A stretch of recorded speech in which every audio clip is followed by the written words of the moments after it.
Hi, എല്ലാവർക്കും ടൂട്ടോയുടെ പുതിയൊരു വീഡിയോയിലേക്ക് സ്വാഗതം. അപ്പോൾ നമ്മളിപ്പോൾ നോക്കാൻ പോകുന്നത് മലയാള സാഹിത്യം എന്ന് പറയുന്ന ടോപ്പിക്കിലെ ഇമ്പോർട്ടൻ്റ് ആയിട്ടുള്ള ചോദ്യങ്ങളും അതേപോലെ തന്നെ പ്രീവിയസ് ആയിട്ട് ചോദിച്ച ചോദ്യങ്ങളുമാണ്. അപ്പോൾ ടൈമുകളെ നമുക്ക് ചോദ്യങ്ങൾ നോക്കാം. അടിയന്തരാവസ്ഥ പശ്ചാത്തലമാക്കി ധർമ്മപുരാണം എന്ന നോവൽ രചിച്ച വ്യക്തി ആരാണ്? അത് OV വിജയനാണ്. അപ്പോൾ അടിയന്തരാവസ്ഥ പശ്ചാത്തലമാക്കി ധർമ്മപുരാണം എന്ന് പറയുന്ന നോവൽ രചിച്ച വ്യക്തി ആരാണ്? OV വിജയനാണ്. 1993 പ്രഥമ എഴുത്തച്ഛൻ പുരസ്കാരം നേടിയ വ്യക്തി ശൂരനാട് കുഞ്ഞൻപിള്ളയാണ്. അപ്പോൾ 1993 പ്രഥമ എഴുത്തച്ഛൻ പുരസ്കാരം നേടിയ വ്യക്തി ആരാണ്? ശൂരനാട് കുഞ്ഞൻപിള്ളയാണ്. 1,11,111 രൂപ പുരസ്കാര തുകയുള്ള അവാർഡ് ഏതാണ്? അത് വള്ളത്തോൾ പുരസ്കാരമാണ്. അപ്പോൾ 1,11,111 രൂപ പുരസ്കാര തുകയായിട്ടുള്ള അവാർഡ് ഏതാണ്? അത് വള്ളത്തോൾ പുരസ്കാരമാണ്. മലയാളത്തിലെ ആദ്യ രാഷ്ട്രീയ നോവൽ പാറപ്പുറമാണ്. അപ്പോൾ നമ്മുടെ മലയാളത്തിലെ ആദ്യ രാഷ്ട്രീയ നോവൽ ഏതാണ്? അത് പാറപ്പുറമാണ്. പൊടിച്ചി എന്ന നോവൽ രചിച്ച കവി D വിനയചന്ദ്രനാണ്. പൊടിച്ചി എന്ന നോവൽ രചിച്ച ആരാണ്? അത് D വിനയചന്ദ്രനാണ്. തകഴി ശിവശങ്കരപ്പിള്ള രചിച്ച ആദ്യ നോവൽ ത്യാഗത്തിന് പ്രതിഫലം. അപ്പോൾ തകഴി ശിവശങ്കരപ്പിള്ള രചിച്ച ആദ്യ നോവൽ ഏതാണ്? ത്യാഗത്തിന് പ്രതിഫലം. കഥാബീജം എന്ന നാടകം രചിച്ച വ്യക്തി ആരാണ്? വൈക്കം മുഹമ്മദ് ബഷീറാണ്. അപ്പോൾ കഥാബീജം എന്ന് പറയുന്ന നാടകം രചിച്ച വ്യക്തി ആരാണ്? വൈക്കം മുഹമ്മദ് ബഷീറാണ്.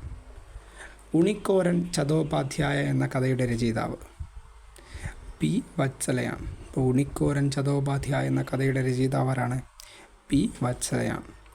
വയലാർ അവാർഡ് ജേതാക്കൾക്ക് നൽകി വരുന്ന ശില്പം രൂപകൽപ്പന ചെയ്ത വ്യക്തി കാനായി കുഞ്ഞിരാമനാണ്. അപ്പോൾ വയലാർ അവാർഡ് ജേതാക്കൾക്ക് നൽകി വരുന്ന ശില്പം രൂപകൽപ്പന ചെയ്ത ആരാണ്? കാനായി കുഞ്ഞിരാമനാണ്. കൊടുങ്ങല്ലൂർ കുഞ്ഞിക്കുട്ടൻ തമ്പുരാൻ രചിച്ച യാത്രാവിവരണ ഗ്രന്ഥം മദിരാശി യാത്രയാണ്. അപ്പോൾ കൊടുങ്ങല്ലൂർ കുഞ്ഞിക്കുട്ടൻ തമ്പുരാൻ രചിച്ച യാത്രാവിവരണ ഗ്രന്ഥം ഏതാണ്? മദിരാശി യാത്ര. പാറപ്പുറത്തിൻ്റെ ഏത് നോവലിലെ കഥാപാത്രമാണ് കുഞ്ഞേനാച്ചൻ? അരനാഴിക നേരത്തിലെ കഥാപാത്രമാണ്. അപ്പോൾ പാറപ്പുറത്തിൻ്റെ ഏത് നോവലിലെ കഥാപാത്രമാണ് കുഞ്ഞേനാച്ചൻ? അരനാഴിക നേരം. മാണിക്യൻ എന്ന കാള കഥാപാത്രമാകുന്നത് ഏത് കഥയിലാണ്? അത് ലളിതാംബിക അന്തർജനത്തിൻ്റെ മാണിക്യനിലാണ്. അപ്പോൾ മാണിക്യൻ എന്ന് പറയുന്ന കാള കഥാപാത്രമാകുന്നത് ഏത് കഥയിലാണ്? ലളിതാംബിക അന്തർജനത്തിൻ്റെ മാണിക്യൻ എന്ന് പറയുന്ന കഥയിലാണ്. എട്ടുകാലി മമ്മൂഞ്ചിൻ്റെ സൃഷ്ടാവായ കഥാകൃത്ത് വൈക്കം മുഹമ്മദ് ബഷീറാണ്. അപ്പോൾ എട്ടുകാലി മമ്മൂഞ്ചിൻ്റെ സൃഷ്ടാവാരാണ്? അത് നമ്മുടെ വൈക്കം മുഹമ്മദ് ബഷീറാണ്. കളിത്തോഴി എന്ന നോവൽ രചിച്ച വ്യക്തി ചങ്ങമ്പുഴ കൃഷ്ണപിള്ളയാണ്. അപ്പോൾ കളിത്തോഴി എന്ന നോവൽ രചിച്ച ആരാണ്? ചങ്ങമ്പുഴ കൃഷ്ണപിള്ള. മാസപ്പടി മാധുപിള്ള എന്ന ഹാസ്യ കഥാപാത്രത്തെ സൃഷ്ടിച്ച വ്യക്തി വേളൂർ കൃഷ്ണൻകുട്ടിയാണ്. അപ്പോൾ മാസപ്പടി മാധുപിള്ള എന്ന ഹാസ്യ കഥാപാത്രത്തെ സൃഷ്ടിച്ച വ്യക്തി ആരാണ്? വേളൂർ കൃഷ്ണൻകുട്ടി. ആളില്ലാ കസേരകൾ എന്ന കവിത രചിച്ച വ്യക്തി ചെമ്മനം ചാക്കോയാണ്. അപ്പോൾ ആളില്ലാ കസേരകൾ എന്ന കവിത രചിച്ച ആരാണ്? ചെമ്മനം ചാക്കോയാണ്. ഭക്തമീര പാടുന്നു എന്ന കവിതാ സമാഹാരം രചിച്ചത് പുത്തൻകാവ് മാത്തൻ തരകനാണ്. അപ്പോൾ ഭക്തമീര പാടുന്നു എന്ന കവിതാ സമാഹാരം രചിച്ച ആരാണ്? പുത്തൻകാവ് മാത്തൻ തരകൻ. ഇടശ്ശേരി ഗോവിന്ദൻ നായർ രചിച്ച സാമൂഹിക രാഷ്ട്രീയ നാടകം കൂട്ടുകൃഷിയാണ്. അപ്പോൾ ഇടശ്ശേരി ഗോവിന്ദൻ നായർ രചിച്ച സാമൂഹിക രാഷ്ട്രീയ നാടകം ഏതാണ്? കൂട്ടുകൃഷി. ബൈബിളിലെ ദാവീദ് രാജാവിൻ്റെ കഥ പ്രമേയമാക്കി CJ തോമസ് രചിച്ച നാടകം ആ മനുഷ്യൻ നീ തന്നെ. അപ്പോൾ ബൈബിളിലെ ദാവീദ് രാജാവിൻ്റെ കഥ പ്രമേയമാക്കി CJ തോമസ് രചിച്ച നാടകം ആ മനുഷ്യൻ നീ തന്നെ. അപകടം എൻ്റെ സഹയാത്രികൻ എന്ന കൃതി രചിച്ചത് VK മാധവൻകുട്ടി. അപകടം എൻ്റെ സഹയാത്രികൻ എന്ന കൃതി രചിച്ച ആരാണ്? VK മാധവൻകുട്ടിയാണ്. എൻ്റെ കഥയില്ലായ്മകൾ ആരുടെ ആത്മകഥയാണ്? AP ഉദയഭാനുവിൻ്റെ ആത്മകഥയാണ്. എൻ്റെ കഥയില്ലായ്മകൾ ആരുടെ ആത്മകഥയാണ്? AP ഉദയഭാനുവിൻ്റെ ആത്മകഥ. ചെന്നൈയിൽ നിന്ന് നവസാഹിതി ഗോപുരം, സമീക്ഷ എന്നീ മാസികകൾ പ്രസിദ്ധീകരിച്ച എഴുത്തുകാരൻ M ഗോവിന്ദനാണ്. അപ്പോൾ ചെന്നൈയിൽ നിന്ന് നവസാഹിതി, ഗോപുരം, സമീക്ഷ എന്നീ മാസികകൾ പ്രസിദ്ധീകരിച്ച വ്യക്തിയാരാണ്? M ഗോവിന്ദനാണ്. മലങ്കാടൻ എന്ന തൂലികാനാമത്തിൽ എഴുതിയിരുന്ന വ്യക്തി ചെറുകാട് ഗോവിന്ദ പിഷാരടിയാണ്. അപ്പോൾ മലങ്കാടൻ എന്ന തൂലികാനാമത്തിൽ എഴുതിയ വ്യക്തി ആരാണ്? ചെറുകാട് ഗോവിന്ദ പിഷാരടി. മുണ്ടയ്ക്കൽ സന്ദേശം ഒരു മുഴുത്ത ചിരി എന്ന കുട്ടിക്കൃഷ്ണമാരാരുടെ ലേഖനം ഏത് കൃതിയെക്കുറിച്ചായിരുന്നു? ഉണ്ണുനീലി സന്ദേശത്തെക്കുറിച്ചാണ്.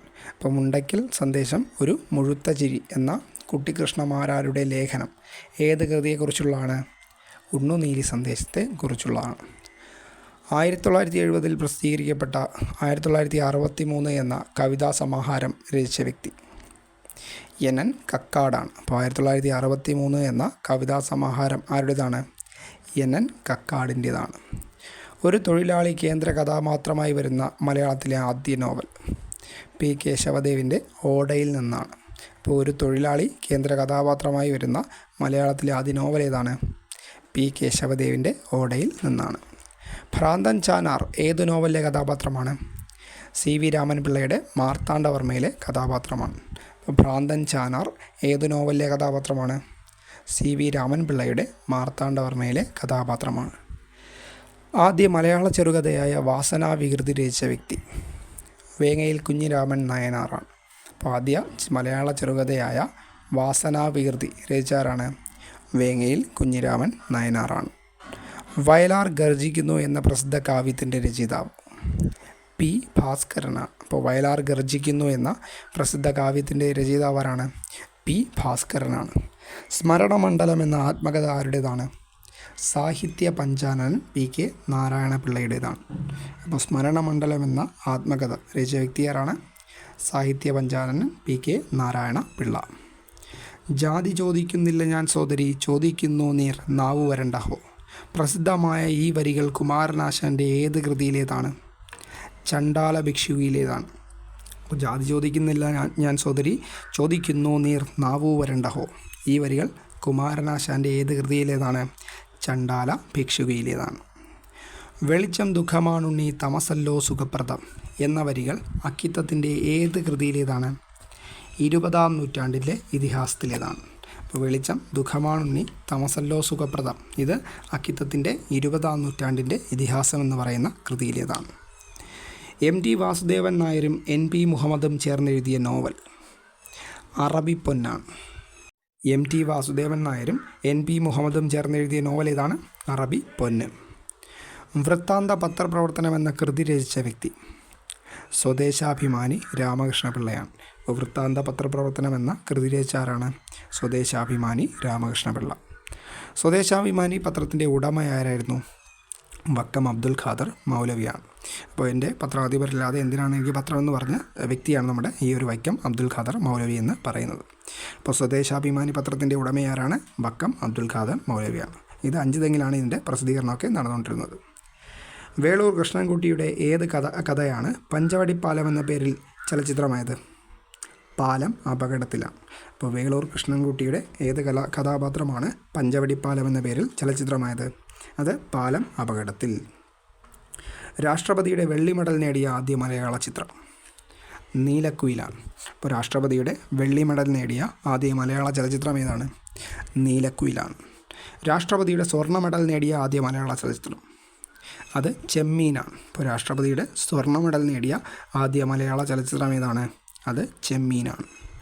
ഭാർഗവി നിലയം എന്ന പ്രസിദ്ധ മലയാള ചലച്ചിത്രത്തിന് ആധാരമായത് വൈക്കം മുഹമ്മദ് ബഷീറിൻ്റെ ഏത് കഥയാണ്? അത് നീലവെളിച്ചമാണ്. അപ്പോൾ നമ്മുടെ വൈക്കം മുഹമ്മദ് ബഷീറിൻ്റെ നീലവെളിച്ചം എന്ന് പറയുന്ന കഥയെ ആസ്പദമാക്കി പുറത്തിറങ്ങിയ സിനിമ ഏതാണ്? അതാണ് ഭാർഗവി നിലയം. മികച്ച ചലച്ചിത്രത്തിനുള്ള ദേശീയ പുരസ്കാരം നേടിയ നിർമാല്യം എന്ന ചിത്രം MT വാസുദേവൻ നായരുടെ ഏതു കഥയെ ആസ്പദമാക്കിയിട്ടുള്ളതാണ്? പള്ളിവാളും കാൽച്ചിലമ്പ്.